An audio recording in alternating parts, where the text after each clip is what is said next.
6. Kapitel. Berto seine letzte Prüfung.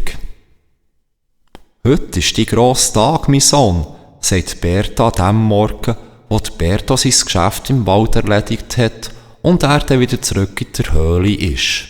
Die Höhle ist innerhalb kürzester Zeit zum Berto seinem neuen, bekannten und vertrauten Daheim geworden. Sein altes Daheim, wo er so viel Schmerz und Gewalt hat erleben, ist dank Bertas Magie zu einer verblassten Erinnerung geworden, wo der Berto wiederum als wichtiges Teilstück von seinem gesamten Lebensweg gelernt hat, zu akzeptieren. Er schätzt die waldige Abgeschiedenheit mit jedem Tag aufs Neue und zudem haben Berta und er in all diesen Jahren einiges dazu beigetragen, die Höhle, sprich also ihres Daheim, so wohlig und angenehm wie nur irgend möglich zu gestalten, so, dass es diesen beiden an nichts hat gefällt. Und auch das Holen vom Wasser, das er täglich aus dem Waldbächli schöpfen, wo in etwa 100 Meter Fussweg Entfernung von der Höhle gemütlich vorbeifliesst, macht dem Berto immer wieder grosse Freude. Der Berto stellt den Kessel, den er voran mit dem kristallklaren Flusswasser gefüllt hat, in Kochecken vor der Höhle und nimmt dann gegenüber von der Berta auf dem weichen und warmen Felllager Platz.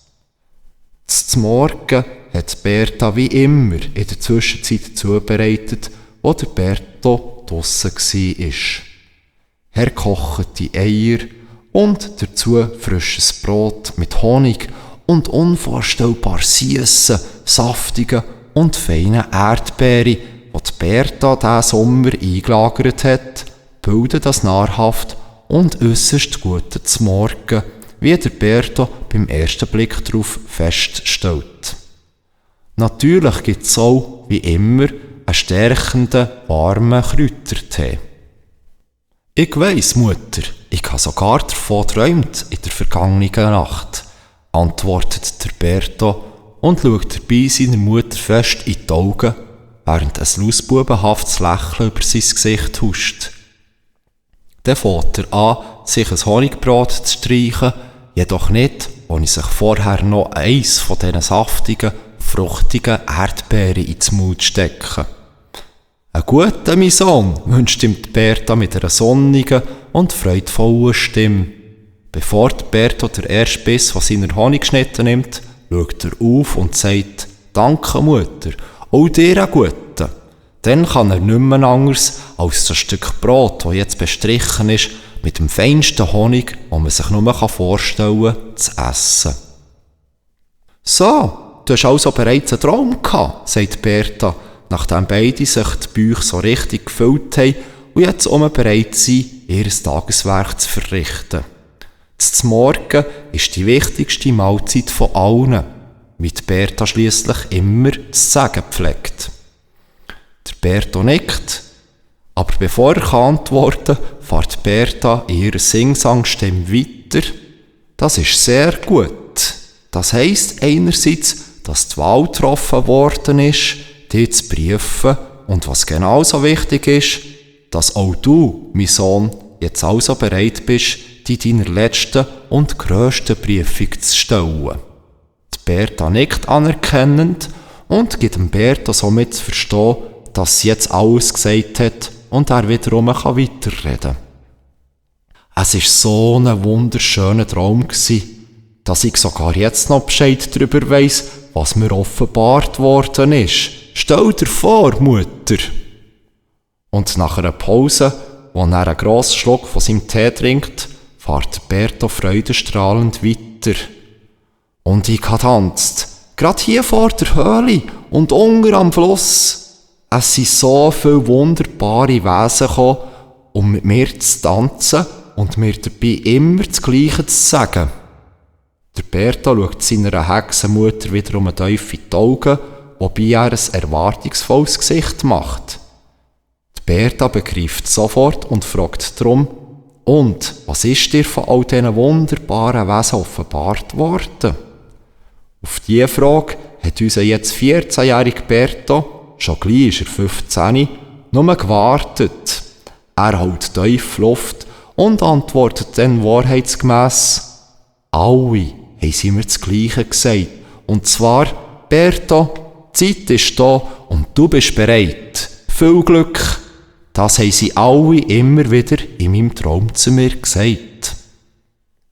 Berto seine Augen leuchten jetzt mit so einer Intensität, dass Berta anfängt, eine wohlige Wärme in ihrem Herz zu spüren. Stolz ist sie einen Weg und sie will und kann ihre eigene Freude auch nicht verbergen. Die Freude vor Berta wirkt richtig ansteckend auf Berto und schon gleich können wir das vergnügte Lachen von diesen beiden vernehmen, die die gesamte Höhle mit Harmonie füllen. Nachdem das Geschirr und das Besteck abgewaschen und wieder an seinen Platz gestellt worden ist, verlassen die beiden anschliessend die immer warme Höhle. Weil, obschon der Schneefall in diesem Jahr schon früher eingesetzt hat als in den vergangenen Jahren, ist es in der grossen und geräumigen Höhle zu keinem Zeitpunkt jemals kalt. Im Sommer ist sie angenehm kühl und im Winter eben immer wohlig warm. Ein Umstand, der nicht nur am Feuer liegt, wo die beiden jeden Tag aufs Neue in der Kochecke entfachen. Das weiss Berto mit Bestimmtheit. Kann er doch bereits selber schon gewisse Feuergeister zu Hilfe rufen. Nämlich immer dann, wenn er der Ansicht ist, es sei ihm zu kalt.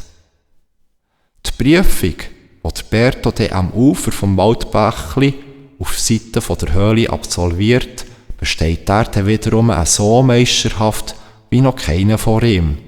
Und nicht nur er und die Berta, die sich riesig darüber freuen. Es sind auch wieder all die Wesen an Ort und Stelle, wo der Berto in der vorherigen Nacht in seinen Träumen zusammen getanzt hat. Ganz so, als ob es schon dann festgestanden ist, dass das Bestehen der letzten Prüfung für Berto eine Sache sein würde, die er mit links wird machen. Und so tanzt die Hexenmutter, die jetzt nicht mehr länger Ausbildnerin sein wird, zusammen mit ihrem Sohn Berto, der jetzt nicht mehr länger Lehrling sein wird, den ganz verbleibenden Tag lang in einem wahren Freudentaumel. Sie tanzen am Flussufer und auch vor der Höhle, wo die Berta dann ab und zu verschwindet, um dann wieder mit allerlei Tränken und Speisen für Berto und für sie zu erscheinen, wo Berto sein Geist immer mehr beflügeln. Und so macht Berto an diesem wunderbaren Tag viel innere Reisen, sich immer wieder drehend, während Berta und er der alte Tanz von den Tänztieren tanzen. Der Berto ist am Ende von dem lang, freudig und feierlichen Tag jetzt also ein Magier. Vielleicht sogar der stärkste, den die Welt bis dahin gesehen hat. Und der Berto wird sich am Ende von seinem Tag, wo er zwar müde und erschöpft, doch voll und ganz zufrieden in seinem Bett liegt, noch etwas anderem bewusst. Der ganze Tag war die Prüfung. Sie hat im Prinzip den ganzen Tag lang gedauert. Und wo er in der Nacht Besuch von den Geistern von den alten Magier bekommt, wo ihm die Berta schon manchmal davon erzählt hat und wo eigentlich das meiste vom Wissen stammt, wo von ihr an Berta weitergereicht worden ist, wo ihm eben alle in seinem Traum von ganzem Herzen gratulieren, da weiss der Berto, dass er es jetzt wirklich geschafft hat.